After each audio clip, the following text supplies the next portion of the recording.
Pertempuran sengit terjadi di dekat Kupiansk, di mana pasukan Rusia melakukan pengintaian dan menghancurkan peralatan serta infanteri angkatan bersenjata Ukraina di pinggiran kota.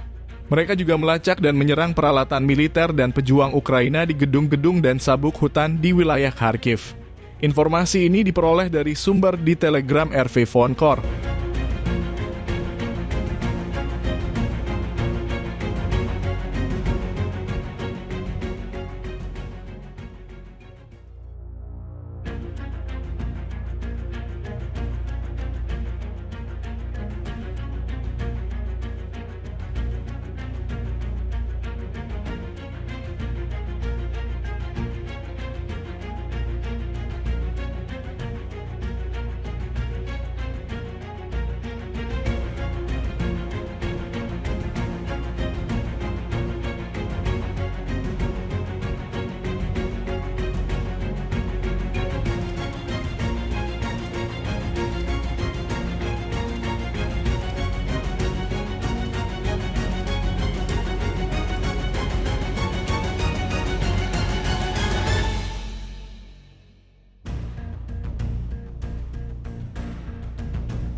Download Tribun X sekarang, menghadirkan lokal menjadi Indonesia.